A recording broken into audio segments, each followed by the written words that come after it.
사도행전 4장 13절에서 22절까지 말씀입니다. 13절에서 22절까지 말씀. 그들이 베드로와 요한이 담대하게 말함을 보고 그들을 본래 학문 없는 범인으로 알았다가 이상히 여기며 또 전에 예수와 함께 있던 줄도 알고 또 병 나은 사람이 그들과 함께 서 있는 것을 보고 비난할 말이 없는지라 명하여 공회에서 나가라 하고 서로 의논하여 이르되 이 사람들을 어떻게 할까? 그들로 말미암아 유명한 표적 나타난 것이 예루살렘에 사는 모든 사람에게 알려졌으니 우리도 부인할 수 없는지라. 이것이 민간에 퍼지지 못하게 그들을 위협하여 이후에는 이 이름으로 아무에게도 말하지 말게 하자 하고 그들을 불러 경고하여 도무지 예수의 이름으로 말하지도 말고 가르치지도 말라 하니 베드로와 요한이 대답하여 이르되 하나님 앞에서 너희의 말을 듣는 것이 하나님의 말씀을 듣는 것보다 옳은가 판단하라. 우리는 보고 들은 것을 말하지 아니할 수 없다 하니 관리들이 백성들 때문에 그들을 어떻게 처벌할지 방법을 찾지 못하고 다시 위협하여 놓아 주었으니 이는 모든 사람이 그 된 일을 보고 하나님께 영광을 돌림이라. 이 표적으로 병 나은 사람은 40여세나 되었더라. 아멘. 베드로와 요한이 예수님의 이름으로 성전 미문에 앉아 있었던 그 안진뱅을 일으켜 세우고 그 사건으로 인하여서 예수님의 부활을 증거했던 베드로와 요한이 공회에 잡혀서 신문을 당하고 근데 이 공회 지도자들이 난감한 사건에 봉착한 겁니다. 왜냐하면 오늘 마지막에 22절에 보면 이 표적으로 병 나은 사람은 40여 세나 되었더라. 이게 왜 기록됐냐면 이 날 때부터 안전병이었던 이 병 나은 사람은 40여 세나, 그러니까 40여 년을 거기 앉아 있었던 거예요. 그러니까 이 사람은 모든 유대인들이 다 알고 있는 사람인 겁니다. 성전을 왔다 갔다 하면서 모두가 다 걷지 못하는 사람이었다는 것을 명백하게 알고 있었는데 그 40여 살이 됐던 그 사람이 진짜 그 예수의 이름 한마디로 일어나 걷는 놀라운 사건을 접하게 된 겁니다. 그러니까 이거는 그 예수님을 배반하고 또 이 사도들을 잡아 죽이려고 했던 이 공의애들조차 이거를 반박할 수 없는 사실이요 사건이 일어나 버린 거예요. 이쯤 되면 이들은 그 예수 그리스도의 이름과 또 사도들의 그 권위를 인정했어야 됐습니다. 그런데 그 사건이 뭐 어떻게 이거는 할 수 없는 사실이기 때문에 그것들에 대해서는 이제는 말을 하지 못하니까 이제는 일으켜 세운 방법에 대해서 따지고 묻는 거예요. 그러니까 끝까지 어떻게 하는 거예요? 강팍한 마음으로 그들은 진리에 관심이 있는 게 아니라 어찌하든 자신의 권세와 자신의 명예와 자신의 인기가 떨어질 것, 그 유명하게 됐던 자신들의 어떤 그 인간적인 인기를 그 사도들과 예수 그리스도가 뺏어가는 것이 두려웠던 것 같아요. 왜냐면 오늘 16절 17절을 보시면 이 사람들을 어떻게 할까? 그들로 말미암아 유명한 표적 나타난 것이 예루살렘에 사는 모든 사람에게 알려졌으니 우리도 부인할 수 없는지라. 이것이 민간에 더 퍼지지 못하게 그들을 위협하여 이후에는 이 이름으로 아무에게도 말하지 말게 하자. 이들의 영향력이 자꾸 퍼지면 평안했거든요. 평온했어요. 일이 잘 되어갔단 말입니다. 자신들은 존경받고 자신들은 여전히 하나님의 말씀을 해석할 수 있는 권위자로 서서 많은 사람들 위에 서서 선생 노릇하고 그 사람들에게 존경을 받고 너무너무 행복한 나날을 보내고 있는데 지금 그 예수의 이름과 이 예수의 이름을 전하고 있는 그 사도들로 말미암아 지금 예루살렘 온 성이 혼란스러워진 거예요.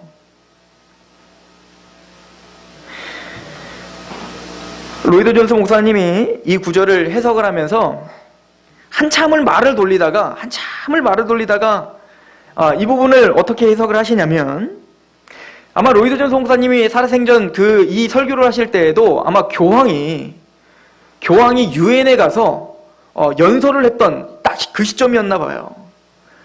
그리고는 이렇게 제시를 합니다. 교황이 유엔에서 연설을 했을 때 전 세계의 지도자들과 전 세계의 공의회들은 그 교황을 칭송했고 칭찬했고 기뻐했고 너무너무 좋아했다 이거예요. 그런데 그 교황이 왜 문제가 되냐면 이 교황은 바로 오늘 우리가 읽고 있는 베드로의 후계자라고 하는 사람입니다. 즉 베드로의 반열에서 오늘날의 베드로서 베드로의 사명을 띠고 있는 사람이라고 하는 것이 바로 교황인데 교황의 그 행태와 그 언어와 베드로와 우리가 한번 비교해 봐야 된다는 거죠. 쉽게 얼마 전에 프란체스코 교황이 우리나라에 와서 했던 말들을 기억하십니까? 그 모든 말들은 너무너무 듣기 좋은 말들이요. 불교인이든 이슬람인이든 무교인이든 기독교인이든 카톨릭인이든 뭐를 섬기는 사람들 이건 전혀 거리낌이 없이 교황이 했던 말에 다 수긍하고 다 기뻐하고 다 행복해하고 다 존경하고 다 인정하는 말들을 하고 갔죠. 치유, 한반도 통일, 희망, 가난한 자를 도우라, 용서, 낮은 데로 임하라. 이런 말들은 굳이 예수님이라는 이름을 들먹이지 않아도 충분히 많은 사람들에게 공감을 살 수 있고 많은 사람들에게 당황할 수 있는 여지를 주지 못하죠. 그냥 그 말이 멋있어 보이고 나도 똑같은 생각을 했으니까 교황에 대해서 공감을 가게 합니다. 그러나 오늘 말씀을 보시면 베드로가 선포한 그 메시지 때문에 어떤 일이 벌어졌나, 그 공의에 어떤 일이 벌어졌나를 한번 비교해 보자는 겁니다. 베드로의 이 선포는 공의회들을 당황시켰고 또 문제 제기를 시켰죠. 많은 사람들이 소요가 일어났고 뭔가 혼란이 일어나기 시작했습니다. 사도행전 17장 6절에도 사도들이 복음을 전할 때 사도들의 메시지를 통하여서 어떤 일이 벌어졌는지를 기록하고 있는데 6절에 발견하지 못함에 야손과 형제들을 끌고 읍장들 앞에 가서 소리질러 이르되 천하를 어지럽게 하던 이 사람들이 여기 이름에, 그러니까 믿지 않는 사람들은 이 사도들의 가르침과 사도들의 메시지를 들으면, 교회의 선포를 들으면 그 많은 세상의 그 권력자들과 많은 세상 사람들은 어지럽혔다, 이 세상을 어지럽혔다, 우리를 혼란스럽게 했다, 그렇게 대들고 부인하고 그리고 그 메시지를 전하고 있는 사도들을 잡아 옥에 가두고 때리고 미워하고, 이게 어찌 보면 사도들이 전했던 메시지입니다. 이것은 비단 사도들뿐만 아니라 구약시대부터 하나님의 말씀을 당당하게 전파하는 참된 선지자들의 행로였어요. 여러분들, 노아가 최초로 하나님의 말씀을 세상 사람들에게 전파했잖아요. 그럴 때 세상 사람들이 노아를 어떻게 대했던가요? 여러분들, 롯이 소돔과 고모라가 심판을 당하고 하나님의 메시지를 받아 그 소돔과 고모라에게 그 메시지를 전할 때 소돔과 고모라 사람들은 어떻게 대항했던가요? 아니, 소돔과 고모라의 그 롯의 사위들조차 조롱하고 우스갯소리로 여기고 거부했지 않습니까? 여러분들, 구약에 나오는 모든 참 선지자들의 행로를 보십시오. 누구 하나 편한 길이 있었나? 다 고통이었고 고난이었어요. 왜냐하면 우리가 전파하고 있는 기독교가 갖고 있는 이 복음이라고 하는 것은, 이 메시지라고 하는 것은 세상 사람들이 이해할 수 없는 메시지입니다. 세상 사람들과 짝할 수 있는 메시지가 아닌 거예요. 우리가 제대로 된 메시지를 교회가 선포한다면 이 사도들처럼 당연히 잡혀야 되고, 당연히 거부반응이 일어나야 되고, 당연히 핍박이 일어나야 되는 게 맞는 거예요.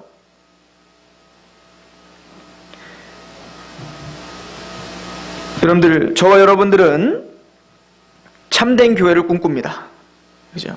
근데 이 교회에 가도 참된 교회라고 하고요, 저 이단에 가도 우리가 참되다고 하고요, 저 이단에 가도 우리가 참되다고 해요. 우리가 말씀적이라고 합니다. 그렇다면 우리의 경험과 우리의 감정과 모든 이성과 나의 어떤 전통을 다 내려놓고 우리가 정말 참 교회인지, 내가 전하고 있는 이 메시지가 올바른 메시지인지 이것을 확인하고 가야 되는 건 분명한 거예요. 오늘은 참 혼란한 시대에 살고 있습니다. 이거는 교회 밖 세상과 교회 안의 싸움이 아니라 교회 안에서조차 이것이 기독교적 메시지인가, 아니면 이거는 세상적인 메시지인가, 아니 이거는 저 잡신 이방인들의 메시지인가, 전혀 구분이 안 가는 시대에 우리는 살고 있습니다. 그런데 오늘날 많은 사람들은 또 말씀에 갈급함이 있고 또 어떤 그 영적인 진리에 갈급함이 있기 때문에 어떤 것이든 다 받아들일 만한 준비가 되어 있어요. 모두가 다. 그래서 유튜브를 통해서, 인터넷을 통해서, 또 CTS나 여러 가지 방송 매체를 통해서, 또 여러 가지 세상적인 매체를 통해서 영적인 어떤 말만 나오면 그것이 다 기독교화되어 이제는 하나님이 진짜 교회를 통해서 전파하려고 했던 그 메시지가 사라지고, 이게 기독교적인 메시지인지 이게 세상적인 메시지인지 전혀 구분이 안 가는 그런 혼란한 시대에 우리는 살고 있다는 사실을 명심하셔야 됩니다. 이 이야기는 신약 교회 시대만 그랬던 것이 아닙니다. 우리가 잘 알고 있는 유다의 선왕 두 명이 있습니다. 히스기야와 요시야입니다. 요즘에 열왕기야를 묵상하면서 요시야에 대해서 다시 한번 상고하게 됐어요. 저는 요시야가 다윗보다도 훨씬 더 월등하게 하나님의 말씀 앞에 헌신을 하고 이뤄놓은 그 업적이 크다는 걸 이제야 처음 알았어요. 요시야는 종교개혁을 일으켰죠. 종교개혁을 일으켰는데 이 요시야가 18째 해가 됐을 때, 그때까지도 자신이 무엇이 잘못됐는지, 또 이 유다 백성들이 이 예루살렘 성전에서 여호와를 섬긴다라고 하는 그 말은 하고 있었지만 그것이 얼마나 잘못된 길로 가고 있는지 전혀 문제의식을 갖지 못하고 살았지만, 요시야가 왕권을 잡고 18년이 되기 전에 요시야 13년째 예레미야가 신탁을 받아 하나님의 말씀을 전파하기 시작했어요. 여러분들 요시야 부분과 예레미야서를 같이 읽으면 되는 거예요. 요시야는 바로 이 예레미야의 이 신탁을 듣고 충격을 받았던 것 같습니다. 그래서 18년이 되던 해에 이제는 성전에 부서진 곳을 회복하려고 하는 것부터 몸부림을 치기 시작합니다. 외형적인 것을, 성전을 회복해야 되는구나. 예레미야의 그 신탁을 들어보니까 우리 유다가 지금 뭔가 죄가 있구나, 우리 교회가, 우리 성전이 뭔가 잘못됐구나를 깨달아 성전을 회복하기로 결정하고 성전에 부서진 것들을 다시 회복하기 시작합니다. 그런데 그곳에서 율법책이 발견된 거예요. 전혀 안 놀랍죠? 여러분들 놀라셔야 되는 겁니다. 그렇다면 지금까지 예루살렘에서 하나님을 섬긴다고 했던 그 이스라엘 백성들이 뭐도 없이 섬긴 거예요? 율법책도 없이 섬긴 겁니다. 저는 오늘날 현대 기독교의 가장 큰 문제가 여기 있다고 믿는 거예요. 우리는 좋은 성전을 갖고 있고 또 여러 가지 좋은 프로그램도 갖고 있고 또 열심도 갖고 있고 진심도 갖고 있지만 중요한 것은 하나님이 우리에게 가르쳐준 이 말씀에 집중하지 않는 시대에 우리는 있는 거죠.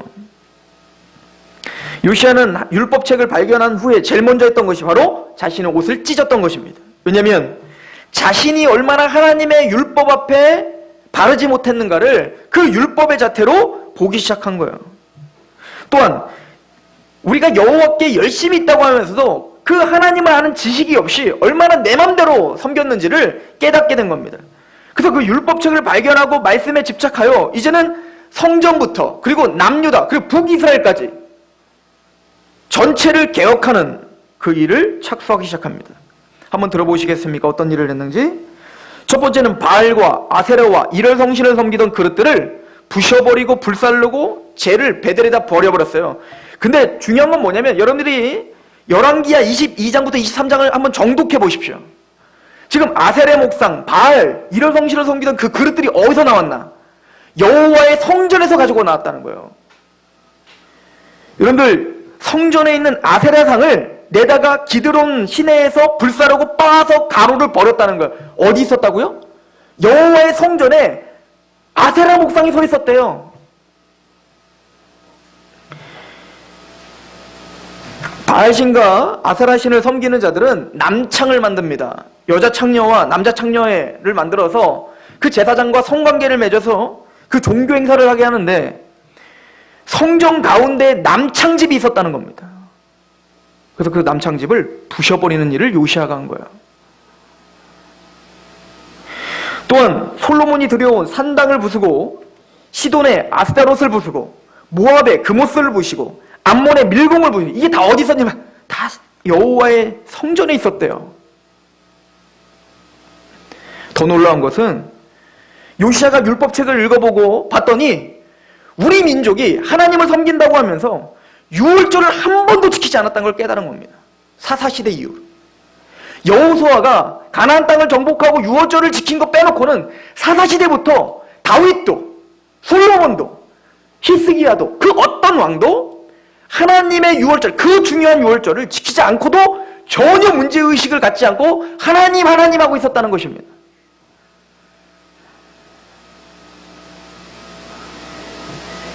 또한 유다 땅과 예루살렘의 신접한 여인들을 죽이고 점쟁이들을 죽이고 드라비 우상을 죽이고 가증한 것들을 제거하는 대대적인 숙청이 일어났습니다. 이 사실은 우리에게 참 충격적인 거예요. 그러므로 우리 교회 안에 또 내가 성전인데, 우리 성도들이 성전인데 성전 안에 바알도 있고 아세라 목상도 있고 또 거기에 남창도 있고 시돈의 아스타롯, 그모스, 밀공, 신접한 여인, 이 모든 잡다한 것들이 어디 있을 수 있다는 거예요? 하나님의 성전인 저와 또 이 교회에 있을 수 있다는 거죠. 그런데 하나님의 말씀의 잣대로 정직하게 우리를 들여다보지 않으면 전혀 문제의식이 없는 거예요.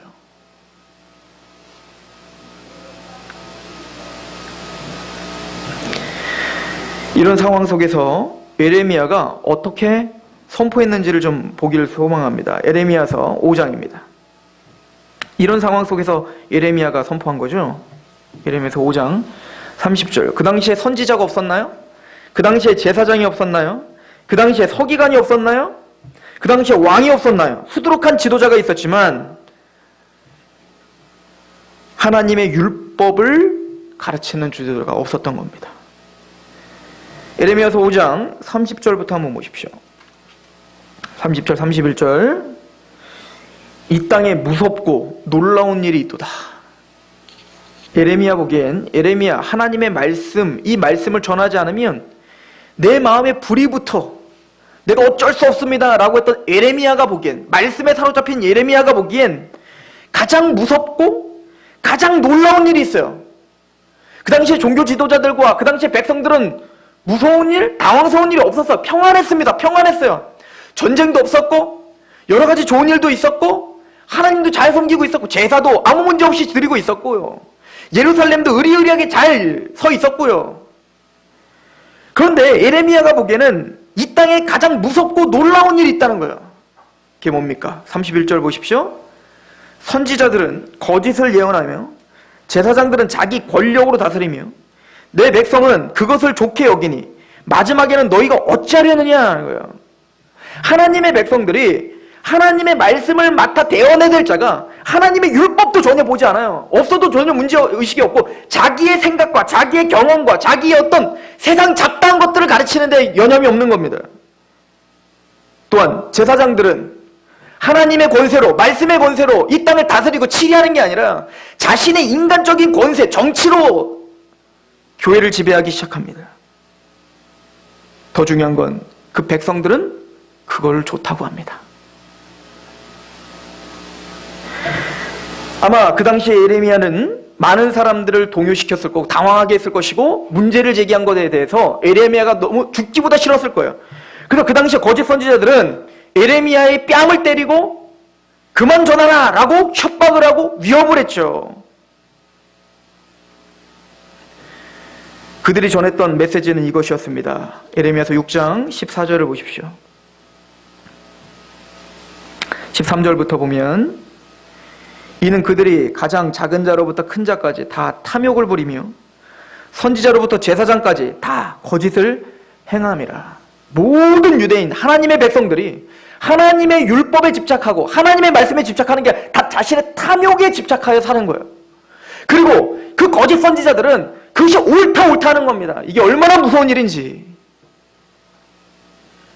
그리고는 우리는 택함받은 백성, 저 이방인들은 지옥 갈 백성.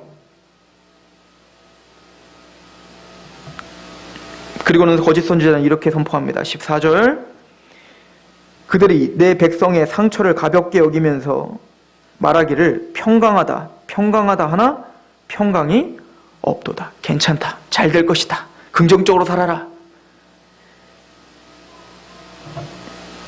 치유와 한반도 통일이 있을 것이고 희망이 있을 것이고 하나님이 이 백성을 지키고 있어서 전쟁이 나지 않을 것이며 그러므로 이 나라는 세계의 중심이 될 것이고 그런 평강하다 평강하다만 외치지 정작 우리가 왜 회개를 해야 되며 왜 우리가 죄인이며 심판 앞에 서 있으며 왜 예수 그리스도를 믿지 않으면 영원한 파멸이 있는지에 대해서는 전혀 설명하지 않는다면 거짓 선지자와 동일한 거죠.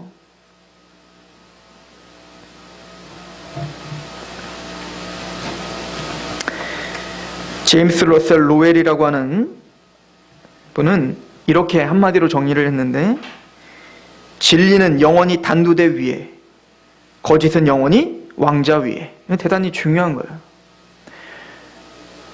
진리라고 하는 건 항상 단두대 위에 서 있었다는 거예요. 항상 고난의 길을 걸었고 세상의 반목 현상에 끊임없이 고통을 당했고, 거짓은 항상 왕자의 위에 있었다는 거예요. 평안과 기쁨과 번영 위에 있었다는 겁니다. 여러분들 성경을 보시고 기독교 역사를 배워보십시오. 진짜 진리를 선포했던 자들이 얼마나 세상의 고난과 고통 가운데, 왜? 내가 들고 있는 이 메시지가 그들을 힘들게 하기 때문에 그렇습니다. 평안하게 잘 살고 번영하고 잘 먹고 잘 살면 되는데 그것이 죄며 하나님 앞에 복종하지 않는, 그 예수 그리스도 앞에 복종하지 않는, 복음 앞에 복종하지 않는 그 심판이 당장 눈앞에 있음을 선포했기 때문에 세상은 그들을 싫어했고 거짓 선지자들은 끊임없이 그들을 죽이려고 했던 것입니다. 예수님의 제자들이 그랬고 예수님의 제자들의 복음을 따랐던 그 초대교회 성도들이 죽음으로 내몰렸죠. 또한 하나님의 복음, 하나님의 말씀을 앗아갔던 중세, 그 암흑기에 다시 하나님의 말씀에 요시아처럼 집중하여 그 말씀 앞에 두렵고 떨림으로 서 있었던 루터와 칼빈과 쯔빙글리와 또 존 낙스와 이 많은 하나님의 백성들, 종교 개혁자들, 또한 영국의 그 국교에 의해 끊임없이 핍박을 당하지만 하나님의 복음을 선포하다가 순교를 당했던 여러 청교도들, 그들이 한결같이 하나님의 말씀을 전하다가 세상과 반목하며 고난을 당했던 것을 우리는 봅니다. 여러분들, 교회는 무엇입니까? 또 우리가 교회가 전해야 될 메시지는 무엇입니까?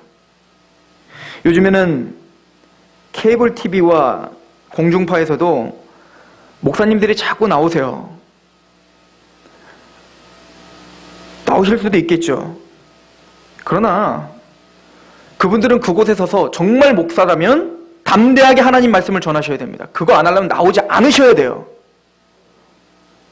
그러나 제가 보기엔 명성과 칭찬과 세상의 인기를 말할 뿐 십자가와 예수 그리스도의 이름을 전하지 않습니다. 이게 왜 문제냐고요?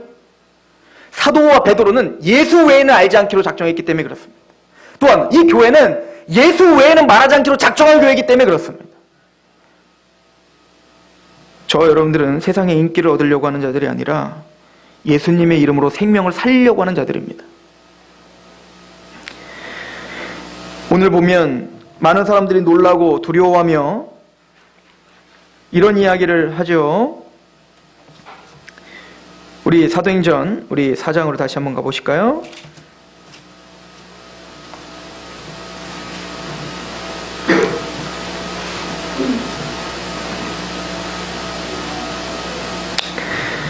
(13절에) 보면 그들이 베드로와 요한이 담대하게 말함을 보고 그들을 본래 학문 없는 범인으로 알았다가 이상히 여기며 또 전에 예수와 함께 있던 줄로 알고.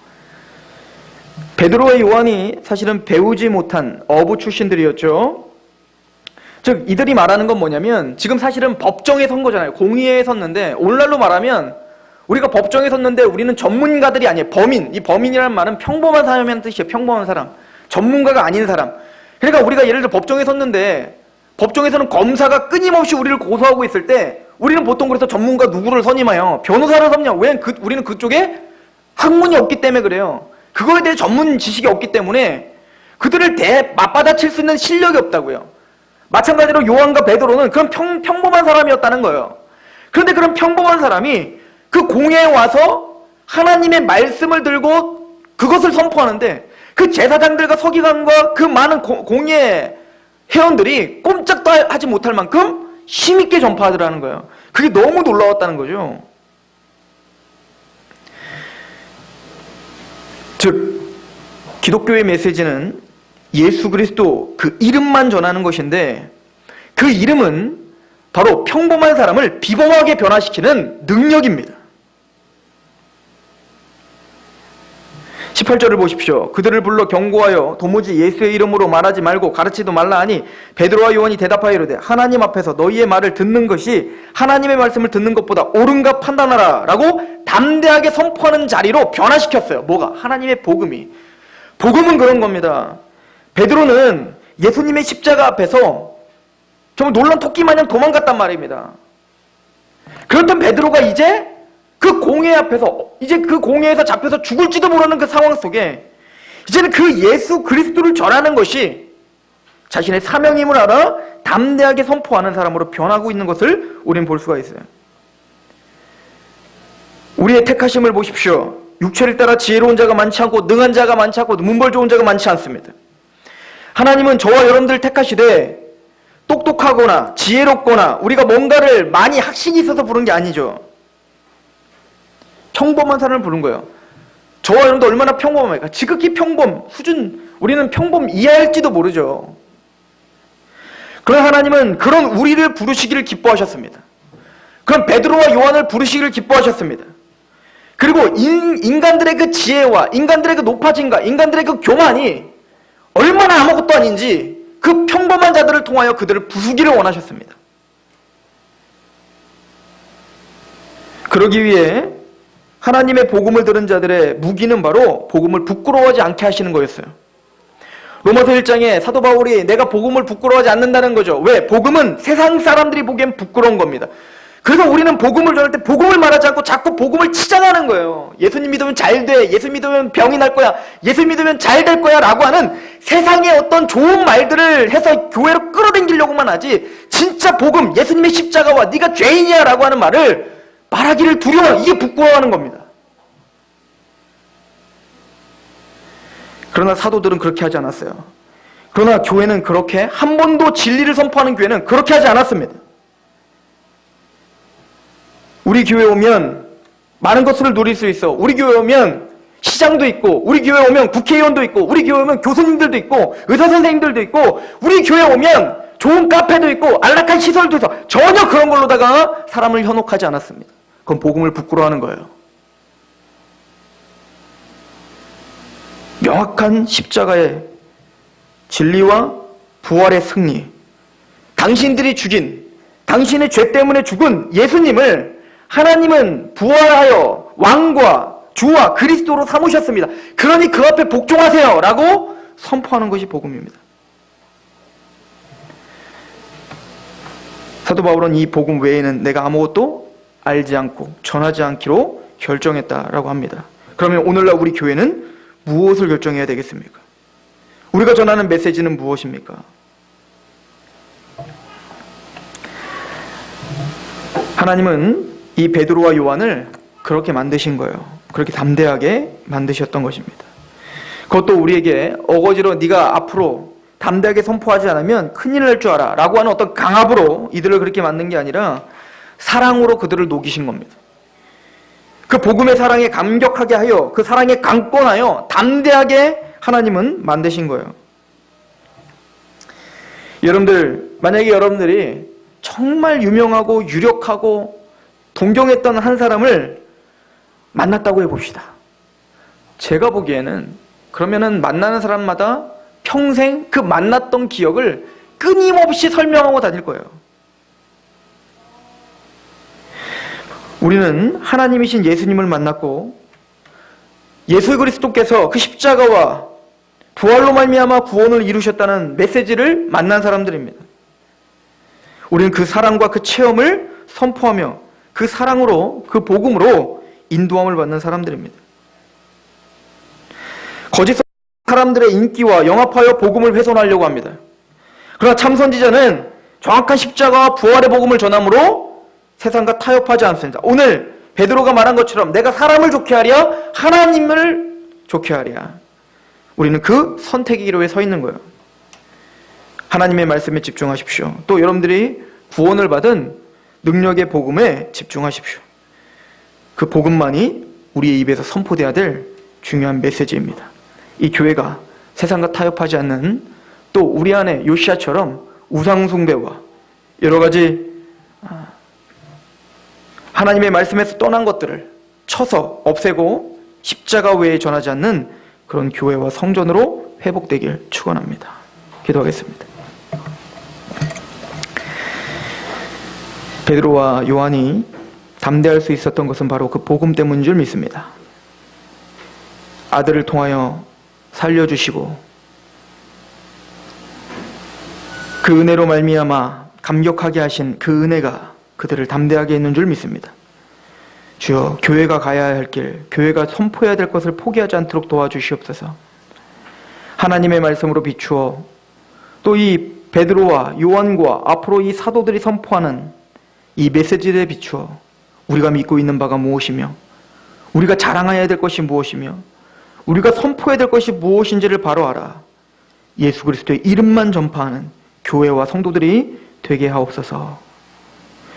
예레미야가 가장 무섭고 두려운 일이 있다라고 선포한 것이 무엇인지 그 마음을 이해하고 오늘날 우리가 한국교회를 위해 또 이 상록교회를 위해 또 하나님의 나라를 위해 무엇을 두려워하고 무엇에 놀라야 하며 무엇을 위해 우리가 애통하고 옷을 찢어야 할지를 바로 깨닫는 그런 지혜로운 성도들이 되게 하옵소서. 그렇게 우리를 붙잡고 인도하실 하나님을 기대하오며 예수 그리스도의 이름으로 감사하며 기도합니다.